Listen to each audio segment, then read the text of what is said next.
جسے دولت کہا جائے، جسے سرمایہ کہا جائے، وہ ہے اطمینان قلب، وہ ہے اطمینان قلب۔ اور طویل گفتگو کے بجائے ایک جملے میں عرض کروں کہ اطمینان قلب کیسے نصیب ہوگا، ان بچوں جوانوں کے لیے پیغام دے رہا ہوں، اطمینان قلب نصیب ہوگا صاحب نفس مطمئنہ کے دروازے پہ آنے سے۔ اس دروازے پر آنے سے جو صاحب نفس مطمئنہ ہے، وہ صاحب نفس مطمئنہ، یا ایتھا النفس المطمئنہ ارجعی الی ربک راضیۃ مرضیہ فادخلی فی عبادی وادخلی جنتی۔ امام حسین کی شان میں جو آیات ہیں نا، ان میں سے ایک آیت میں نے آپ کو سنائی ہے۔ سید الشہداء امام حسین کی شان میں جو اللہ نے قرآن میں آیات نازل کی ہیں، جس کا مصداق روشن، جس کی مثال اول، جس کا مشاہدہ تام اگر کوئی ہے تو وہ امام حسین کی ذات ہے۔ یا ایتھا النفس المطمئنہ، اے صاحب نفس مطمئنہ، جسے اللہ مطمئن کہے، دنیا اسے کیسے مضطرب کر سکتی ہے؟ کون سی یزیدی طاقت ہے جو اسے مضطرب کرے گی؟ اس کی آنکھوں میں آنسو اس وجہ سے نہیں تھے کہ وہ مضطرب تھا، گود میں بچے کا لاشا اور زبان پہ شکر کے کلمات اور رخساروں پہ سرخی۔ نفسیات سے وابستہ ماہرین اگر میری بات کو سن رہے ہیں، چہرہ مملکت بدن کا ترجمان ہوتا ہے۔ یہ چہرہ ہے نا آپ کا میرا، یہ مملکت بدن کا ترجمان ہے۔ پورے بدن میں، سارے وجود میں کیا گزر رہا ہے، یہ کیا سوچ رہا ہے، اس کے اعصاب کتنے مضبوط ہیں، اس کے اندر طاقت و توانائی روحانی طور پر کتنی ہے، وہ چہرہ بتائے گا۔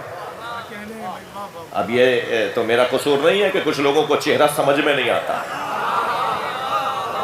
میں تو ان سے بات کر رہا ہوں نا جو وجہ اللہ کے ماننے والے۔ ہم کا کیا تھا؟ اب یہ تو بحث ہی نہیں ہے نا، بحث تو روشن۔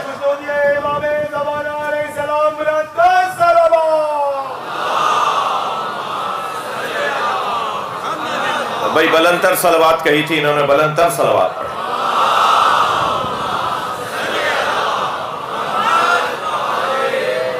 چہرہ بتاتا ہے کہ یہ کیا سوچ رہا ہے۔ تمام مورخین نے لکھا ہے، مقتل نگاروں نے لکھا ہے، حتیٰ یزیدی سپاہ کے سپاہیوں نے حضرت مختار کے دربار میں گواہی دی کہ حسین کے چہرے پہ سرخی تھی۔ عاشور کے دن عصر کے وقت امام حسین کا چہرہ مبارک، رخسار سرخ تھے، چہرے پہ اطمینان تھا۔ ہے تو باب مقتل کی بات، ہے تو مصیبت کی بات۔ کبھی غور کیا کہ یہاں کوئی چیز چبھ رہی ہو، کوئی زخم لگ رہا ہو اور انسان تسبیح پڑھ رہا ہو، اس کی زبان پہ قرآنی آیات ہو، اس کی زبان پہ ذکر الہی ہو۔ سنی شیعہ نے اس منظر کو لکھا ہے کہ امام حسین کے قریب جب شمر خنجر لے کے آ رہا تھا تو امام حسین کی زبان پہ تسبیح، اللہ کا ذکر تھا، بلکہ یہاں تک بھی ہے کہ پہلی ضربت پہ کہا تھا بسم اللہ، دوسری ضربت پہ کہا تھا وباللہ وفی سبیل اللہ وعلی ملت رسول اللہ توب علیک انک انت التواب الرحیم، انا للہ وانا الیہ راجعون۔ اطمینان قلب حسین ابن علی۔ عزیزان گرامی،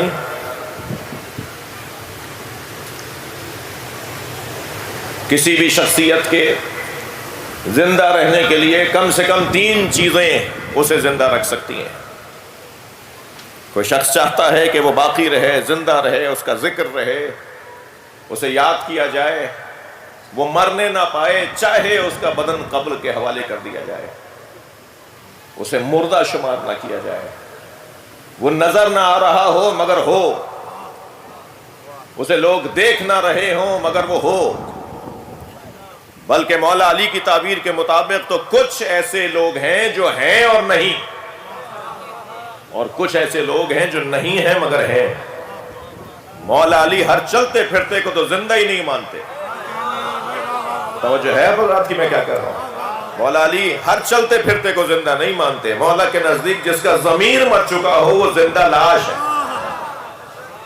جو ذمہ داریوں سے فرار کرتا ہو، جو مسئولیت سے ہاتھ اٹھا لیتا ہو، مولا کے نزدیک تو وہ زندہ ہی نہیں ہے۔ لیکن کچھ ایسے لوگ ہیں جنہیں قبر کے حوالے کر دیا، جنہیں قبرستان میں چھوڑ کر آ گئے، مگر وہ ہیں، وہ کیسے ہیں، وہ کیا طریقہ ہے؟ تمہید سے گزر رہا ہوں، مقدماتی گفتگو ہے۔ سب سے پہلی چیز جو انسان کو زندہ رکھتی ہے وہ اپنے بعد والوں کے لیے کسی شے کا وقف کر کے جانا،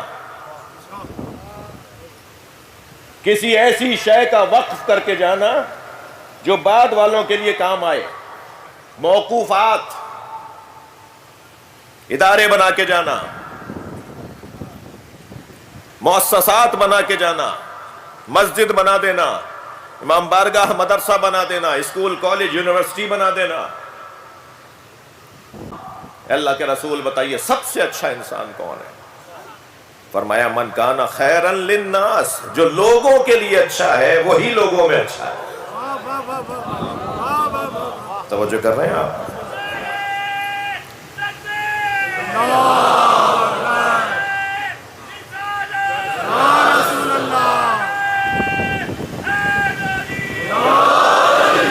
کسی شے انسان مرنے نہیں پائے گا جو چیز وہ چھوڑ کے جائے گا اس کی وجہ سے۔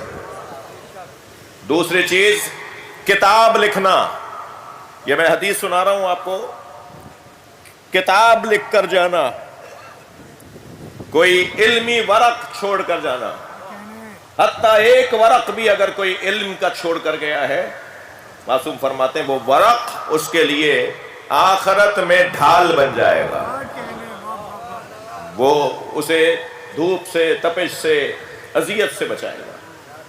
دوسری چیز کتاب ہے۔ تیسری چیز ولد صالح، نیک اولاد، اولاد کی ایسی تربیت کی جائے کہ وہ جب دنیا سے جائے تو گویا جا نہیں پائے، اس کی اولاد اس کی صورت میں باقی ہے۔ ولد صالح انسان کو مرنے نہیں دیتا، نیک اولاد انسان کو مرنے نہیں دیتی۔ اگر آمادہ ہے تو نتیجہ دے رہا ہوں، عزیزان گرامی، جس کے دسترخوان پہ بیٹھے ہیں نا وہ اسلام وقف کر کے گیا ہے، اور قرآن کتاب دے کر گیا ہے، حسین اولاد دے کر گیا ہے۔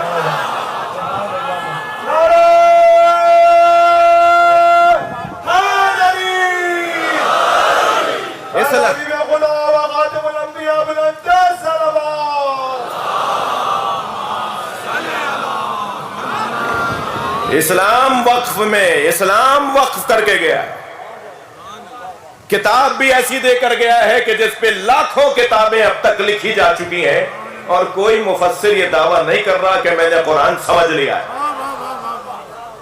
نہ جانے کب تک اس کی تفسیریں ہوتی رہیں گی، اور ہر لکھنے والا صحیح ہوگا، ہر لکھنے والا دلیل سے بات کر رہا ہوگا، ہر لکھنے والے کے پاس کوئی نہ کوئی دلیل ہوگی جس کو وہ اس آیت کی سمجھ کے طور پر پیش کر رہا ہوگا، اور ولد بھی ایسا دے کر جائے جسے حسین کہا جائے، جسے حسین کہتے ہیں، ایسی اولاد۔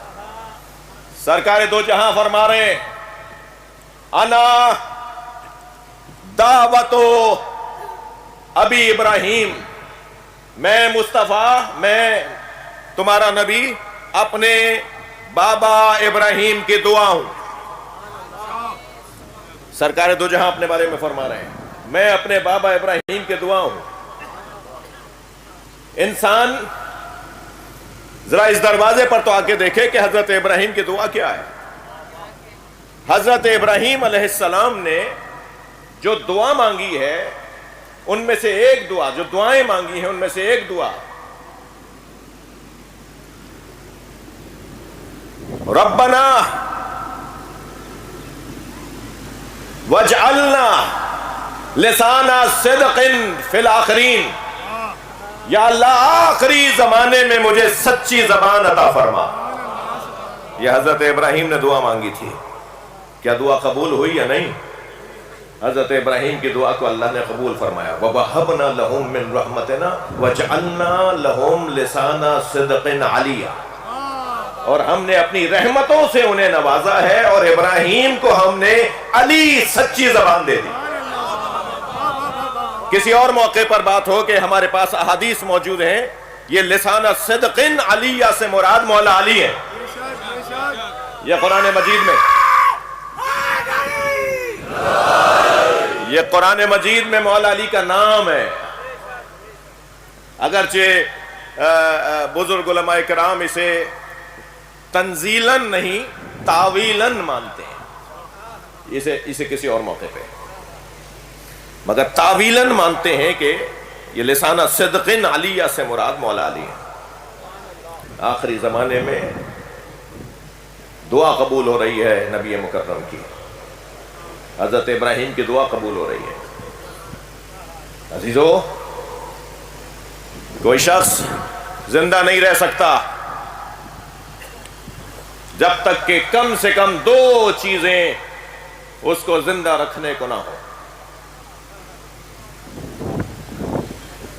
کتنے ہی لوگ آئے، کیسے کیسے واقعات گزرے، واقعہ کربلا کے علاوہ بھی ظلم کی داستانیں ہیں۔ اصحاب اخدود کا نام اگر قرآن نے نہ لیا ہوتا تو ہمیں تو ان کا نام بھی نہ پتا ہوتا۔ اتنا بڑا سانحہ گزرا ہے تاریخ بشریت میں، جن کو ٹکڑے ٹکڑے کر دیا گیا، جن کے بچوں کو اسیر کیا گیا۔ مگر آپ صبر ایوب تو ایک کنایہ اور ایک اشارہ ہے نا کہ کیا ہوا حضرت ایوب کے ساتھ، حضرت یحییٰ کے ساتھ کیا ہوا۔ حضرت یحییٰ کے سر کو کاٹ کر نیزے کی انی پر اٹھا کر شہر بشہر دیار بدیار پھرایا گیا۔ یہ جامع مسجد دمشق جسے دربار یزید بھی ہم کہتے ہیں، اس میں حضرت یحییٰ کا مزار ہے، بنی ہوئی ہے، وہ حضرت یحییٰ کا سر دفن ہے وہاں۔ آپ جب جاتے ہیں تو وہاں اندر ایک ذریع ہے۔ کتنے واقعات گزرے ہیں تاریخ کے اندر، ان تمام واقعات کو ایک طرف اور ایک جانب رکھیے اور واقعہ کربلا پر غور کیجئے۔ کیا سبب ہے کہ باقی واقعات تاریخ کا حصہ ہو گئے، باقی واقعات مظلوموں کا تذکرہ بن گئے؟ حسین مولا کا واقعہ چراغ ہدایت بن گیا، حسین مولا کا یہ ذکر کشتی نجات بن گیا۔ وہ کون، وہ کیا ہوا، وہ کیوں ہوا، وہ کیسے ہوا؟ واقعات تو بہت سے، مگر یہ واقعہ کیوں ایسے زندہ رہے؟ اس میں اور اگر پیمانے پر اور انتہائی محدود پیمانے پر کچھ شخصیات کے تذکرے کو لیں تو اس کے پیچھے دو سبب، کم سے کم دو سبب ہیں، کم سے کم دو سبب ہیں۔ سب سے پہلا سبب ارادہ پروردگار، اللہ جسے زندہ رکھے، اللہ جسے باقی رکھے، اللہ جس کے ذکر کو باقی رکھنا چاہتا ہو دنیا میں، تو وہ یہ ہے کہ یہ واقعہ چاہتا ہے۔ دعا کر رہے ہیں اپنے لیے، اور جب امام حسین کی آمد ہوئی دنیا میں تو امام حسین کو گود میں لے کر اس دعا کو تکرار کیا، جسے قرآن نے اپنے الفاظ میں جگہ دی ہے۔ قرآن کے متن میں اللہ نے نبی کی اس دعا کو شامل کیا ہے، ربنا فاجعل افئدۃ تهوی الیہم۔ یہ حضرت ابراہیم کی دعا نبی کے لیے، اولاد ابراہیم کے لیے۔ دعا امام حسین کی دعا یہ ہے کہ یا اللہ انسانوں کے دلوں کو اس کی طرف موڑ دے.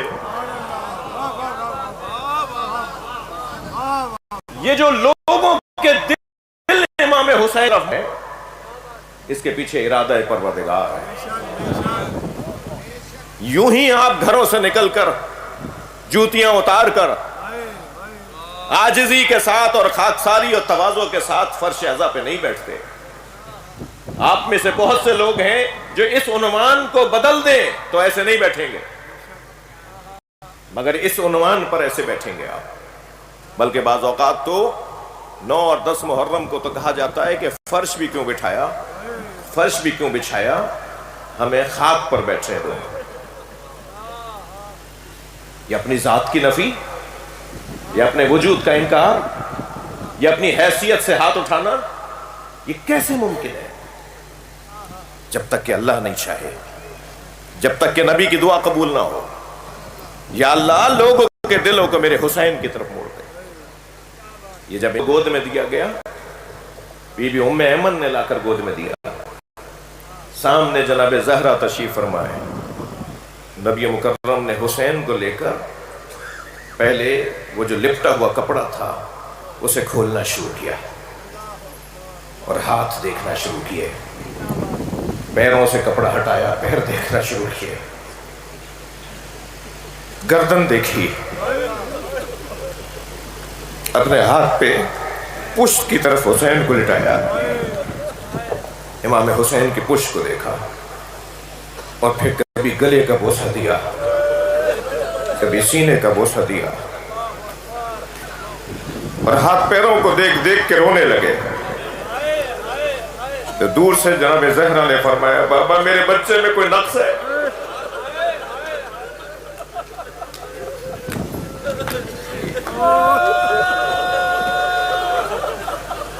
بابا میرے بچے میں کوئی نقص ہے؟ فرمایا زہرا تیرے بچے میں جو کمال ہے وہ کمال کسی اور میں نہیں ہے. وہ جو ابھی جبریل نے آ کے بتایا ہے کہ یہ وہی حسین ہے جس پہ گھوڑے دوڑیں گے، جس کے جوڑ جوڑ کو علیحدہ کر دیا جائے گا، جس کے گلے پہ خنجر چلے گا.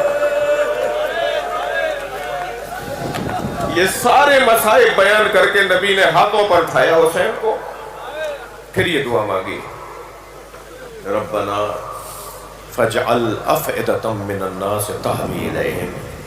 حضرت ابراہیم کی دعا، لوگوں کے دلوں کو میرے حسین کی طرف موڑ دے. ارشاد فرماتے ہیں، ان لقتل الحسین حرارۃ فی قلوب المؤمنین لا تبرد ابدا. حسین کا قتل، حسین کی شہادت، اس شہادت کے ذریعے اللہ مومنین کے دلوں میں ایک حرارت کو، ایک تحرک کو ایجاد کرے گا، ایک گرمی کو ایجاد کرے گا. آپ نے غور کیا، ہمارا کوئی بڑے سے بڑا افسر، ہمارا کوئی بڑے سے بڑا زمیندار، ہمارا کوئی بڑے سے بڑا دنیاوی اعتبار سے معتبر اور روحانی اعتبار سے معتبر، جیسے ہی محرم کا چاند نمودار ہوتا ہے اس کی ایک خاص کیفیت ہونے لگتی ہے، دل بجھا بجھا سا ہو رہا ہوتا ہے. شاید کل کراچی میں فضا ابر آلود تھی، کراچی والوں نے تو چاند نہیں دیکھا ہوگا، مگر عزادارو کل چاند دیکھا گیا نا. جب نبی نے گود میں لے کے کہا میرا حسین جس پہ گھوڑے دوڑائے جائیں گے، جس کے جوڑ جوڑ کو علیحدہ کر دیا جائے گا، تو میں آپ رونے والوں سے پوچھوں کہ جب ہر سال محرم کا چاند جناب زہرا دیکھتی ہو تو کیا گزرتی ہوگی جناب زہرا پر؟ یہی محرم ہوگا نا، یہی مہینہ ہوگا نا جس میں میرے بچے کو مارا جائے گا. اور عزادارو یہ گفتگو تو ایک بڑے بھائی کے سامنے بھی ہو رہی ہے نا. اور پھر جناب زہرا نے جناب زینب کو بھی بتایا ہے نا کہ حسین کو کیسے مارا جائے گا. تو جب ہر سال محرم کا چاند آتا ہوگا تو بہن کی چیخ نکل جاتی ہے، ماں کی آنکھوں میں آنسو آ جاتے ہوں گے۔ اجرکم اللہ، ارادہ پروردگار، اللہ کا ارادہ ہے، یہ ایسے نہیں ہو رہا۔ پوری فضا غم آثار ہے، پورا ماحول غم زدہ ہے۔ آج تو پہلی محرم ہے نا، میں نے یہ روایت پڑھی ہے کہ جب چاند محرم کا نمودار ہوتا ہے تو جبریل حسین کا خون بھرا کرتا، جس کرتے میں امام حسین کو شہید کیا گیا، جبریل امین امام حسین کا خون بھرا کرتا فضائے زمین پر لے کر آ جاتے ہیں۔